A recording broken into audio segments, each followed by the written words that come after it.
ये स्टॉक है श्री कालहस्ती पाइप, जहां पर आपको 295 रुपए के टारगेट के साथ खरीदारी की राय इस वक्त दी जा रही है। क्या वजह है इसकी? देखिए, ये डक्टाइल आयन पाइप बनाने वाली कंपनी है और आप देखिए इंफ्रास्ट्रक्चर सेक्टर को सरकार जिस तरह से बुलिश डोज दे रही है उसका पूरा फायदा मिलता हुआ स्टॉक को नजर आएगा, क्योंकि इंफ्रास्ट्रक्चर चाहे शहर का हो, इंफ्रास्ट्रक्चर चाहे गांव का हो, इंफ्रास्ट्रक्चर चाहे पीने के पानी का हो, इंफ्रास्ट्रक्चर चाहे सिंचाई का हो, इंफ्रास्ट्रक्चर चाहे सीवेज का हो, इंफ्रास्ट्रक्चर चाहे ऑयल एंड गैस का हो, हर जगह इन पाइप्स का इस्तेमाल होता है और इस वजह से आपको फायदा मिलता हुआ नजर आएगा। किस तरह की खबरें आ रही हैं आप देखिए एक के बाद एक, जिस तरह से जानकारी मिल रही है कि सरकार पोर्ट में बड़ा निवेश करने वाली है। 1.25 लाख करोड़ के आसपास का रोड पे आज ही ये खबर आ रही है कि 35 प्रोजेक्ट एक साथ इनॉग्रेट हो रहे हैं। तो ये इंफ्रा पुश जो आ रहा है अलग अलग सेक्टर्स के लिए लगातार एक के बाद एक घोषणाएं होती जा रही हैं। इसकी वजह देखिए यह है कि इस समय इकोनॉमी की जो स्थिति है उसको आगे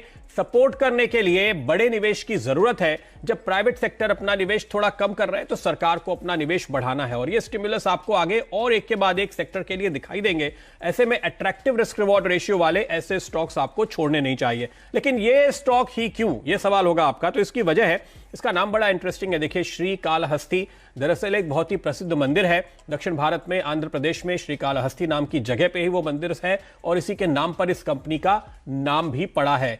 इसकी खासियत लेकिन क्या है उस लोकेशन की? सिर्फ वो एक तीर्थ स्थान है ये नहीं, उस स्थान की खासियत यह है कि वाइजैग इनके नजदीक आता है तो इंपोर्टेड कोल सस्ता पड़ता है, कर्नाटक ज्यादा दूर नहीं है तो आयन और सस्ता पड़ता है। तो ये बहुत ही देखिए सावधानी के साथ सोच समझकर प्लांट लगाया गया है, इस वजह से इसके मार्जिन्स आपको बेहतर नजर आते हैं।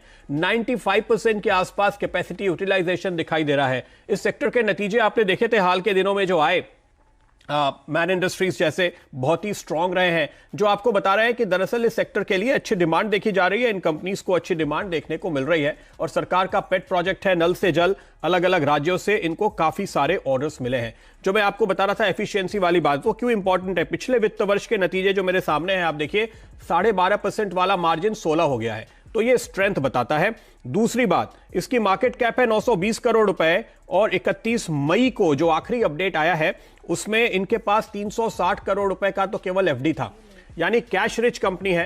कंपनी के पास जो कैश है बाजार उसको भी पूरी तरह से अभी इस लेवल पर वैल्यू नहीं कर रहा है, पहली बात। दूसरी बात, दिक्कत का वक्त है ना, आपको लगता होगा इस कंपनी पे बड़ा प्रेशर आएगा इसलिए इसके भाव नीचे आ गए, लेकिन आपको मैं बताऊं इस कंपनी ने दरअसल मॉरेटोरियम लेने से मना कर दिया। इन्होंने बैंक को वक्त पे पैसे चुकाए हैं, स्ट्रॉन्ग बैलेंस शीट है, स्ट्रॉन्ग कैश फ्लो वाली कंपनी है, इसलिए मैं कह रहा हूं कि आपको यह स्टॉक यहां से खरीदना चाहिए। अभी अगर आप इस लेवल पे देखें, इसका डेट टू इक्विटी रेशियो दरअसल कम हुआ है पिछले साल के दौरान, तो यहां पे काफी शानदार स्ट्रेंथ देखने को मिल रही है। 303 रुपए की तो बुक वैल्यू है, तो मेरा टारगेट अभी भी बुक वैल्यू से थोड़ा नीचे है। जो कंपनी इतनी कैश रिच है, जो कंपनी इतने शानदार पोजीशन में लेने से इनकार कर रही है, जो कंपनी मुश्किल वक्त में मार्जिन बढ़ा के दिखा रही है, उसके लिए ये वैल्यूएशन बेहद अट्रैक्टिव नजर आते हैं। आप माने या ना माने, एफआईआईज मानते हैं, तो एफआईआईज ने यहां पर अपनी हिस्सेदारी बढ़ाई है, 5% से 8% पे आ गए हैं वो मार्च से लेकर के। जो ताजा आंकड़े मेरे सामने है उसके मुताबिक डीआईआईज 11% पे हैं, 3.5% की डिविडेंड यील्ड अभी भी आपको इस लेवल पे मिल रही है। तो ये सारी वजह है जिसके चलते मैंने ये स्टॉक आज आपके लिए चुना है। ध्यान रखिए 295 ये पहला टारगेट है, लेकिन ये अभी आगे रिवाइज होगा और ये अपने लाइफ हाइस की ओर और आगे बढ़ता हुआ आपको दिखाई देगा। सच्चिदानंद जरा चार्ट पे नजर डालिए, क्या कॉल है आपकी? इमीडिएट टारगेट ट्रेडर्स के लिए क्या होंगे और स्टॉप कहां लगाएंगे आप? देखिए, एक अच्छे रुझान में है स्टॉक एंड जिस तरीके से ब्रॉडर पैटर्न्स देखें तो यहाँ पर मुझे लग रहा है 240 250 ये काफ़ी अहम रेजिस्टेंस जोन होगा स्टॉक के लिए। तो मुझे लग रहा है जिस तरीके से फिलहाल स्टॉक में मोमेंटम मिला है, अराउंड 190 का स्टॉप लॉस जरूर रखना चाहिए एंड जिस तरीके से इसके मोमेंटम एवरेजेस कन्वर्ज हुए हैं, मुझे लग रहा है एक अटेम्प्ट जरूर हो सकता है अराउंड 240 245 के रेंज के आसपास स्विंग होने का। तो शॉर्ट टर्म के लिहाज से मुझे लग रहा है 245 के टारगेट से यहाँ पर लॉन्ग पोजीशन बनाने में कोई हर्ज नहीं है, बट स्टॉप लॉस काफी क्लियर है जहां पर ये कन्वर्जेंस हुआ है 180 के आसपास का, तो मुझे लग रहा है वो ही स्टॉप लॉस लगाना चाहिए। देखिए, स्टॉप लॉस आपको लंबी अवधि के निवेश के लिए भी एक बार ये लगाने की राय हम हमेशा देते हैं सावधानी के तौर पे। तो अगर आप ट्रेडर हैं तो आपके लिए 240-45 के टारगेट है जो सच्चिदानंद बता रहे हैं, लेकिन अगर आप इन्वेस्टर हैं तो कम से कम 295 के लेवल देखिए।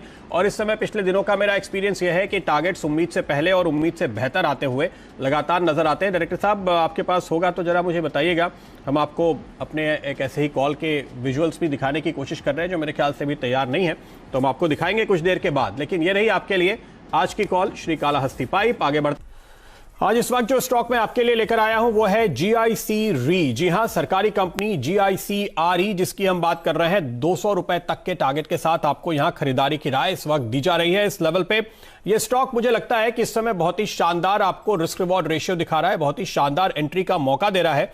4.5% के आसपास इस समय इस कंपनी की डिविडेंड यील्ड बनती है।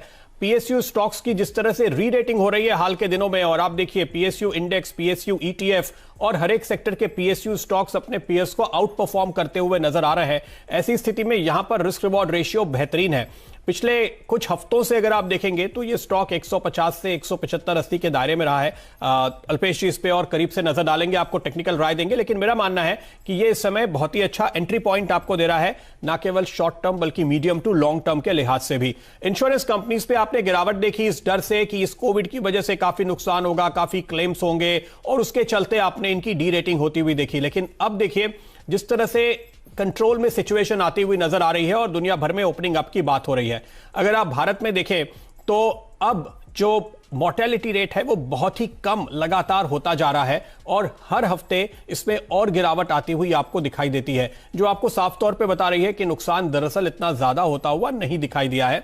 और इसके बाद इन कंपनीज ने अपने जो रेट्स हैं उनको भी रिवाइज किया है। तो इसको देखते हुए आपको यहां पर अब मुझे लगता है कि सारे नेगेटिव्स डिस्काउंटेड हैं और पॉजिटिव की डिस्काउंटिंग अभी शुरू हो ही रही है, इसलिए आपको इस पर जरूर नजर रखनी चाहिए। इनफैक्ट आगे आने वाले वक्त पे इन कंपनीज को फायदा होता हुआ दिखाई देगा। देखिए सबसे पहले आप ये समझिए कि ये जो जीआईसी री है ये खुद आपको कोई इंश्योरेंस पॉलिसी नहीं बेचती, लेकिन अगर आपकी कोई हेल्थ इंश्योरेंस, मेडिक्लेम, आपके घर की पॉलिसी, गाड़ी की पॉलिसी, ये सब है तो इनका ये री इंश्योरेंस करते हैं। जो कंपनी आपको इंश्योरेंस पॉलिसी बेचती है वो इनके पास जाकर के इसको री इंश्योर कराती है।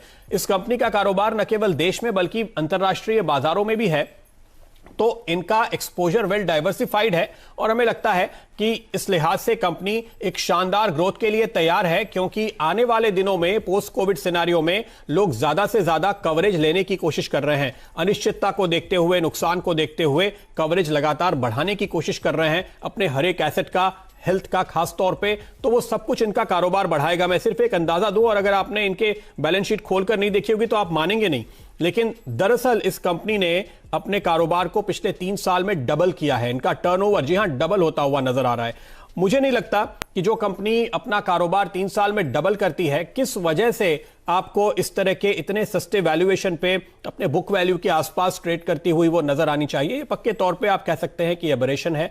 बाजार ने जिस तरह से एक फियर फैक्टर को रीड किया है और इस स्टॉक को डीरेट किया है, मुझे लगता है अब यहां से आपको वो टर्न फिर से आता हुआ नजर आएगा और ये अपने इन्फ्लेक्शन पॉइंट पे पहुंच चुकी है। एक बात आपको बता दूं, सरकार की हिस्सेदारी यहां पे 86% है, 9.5% दूसरे इंश्योरेंस कंपनी का हिस्सा है, तो कुल मिलाकर 95-96% हिस्सेदारी तो देखिए बड़े खिलाड़ियों के हाथ में है, और फ्लोट काफी कम है।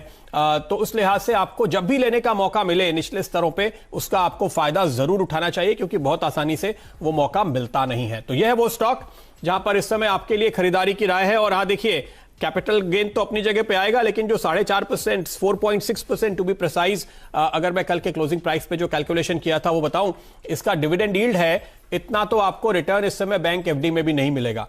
तो ये मौका आपको बिल्कुल चूकना नहीं चाहिए। एक आखिरी बात अगर मैं यहां पे जोड़ूं, इंश्योरेंस वो सेक्टर है जिसका वजन बाजार में बढ़ता जा रहा है, जिसका वजन पोर्टफोलियोज में बढ़ता जा रहा है, और यहां तक कि इंडेक्स में भी बढ़ता जा रहा है। आपने देखा अब एसबीआई लाइफ को भी इंडेक्स में लाने की बात कही गई। तो ये ग्रोइंग मार्केट है, ग्रोइंग सेक्टर है, और उसके लिए आपको एक बहुत ही शानदार वैल्यूएशन वाला प्ले इस समय आपके सामने है, जीआईसी आरई। तो ये आपको चूकना नहीं चाहिए। वीडियोस को देखने के लिए आप जरूर से सब्सक्राइब कर ले हमारे YouTube चैनल को। फ्रेंड्स, मिलते हैं अगले वीडियो के अंदर, जब तक के लिए गुड बाय।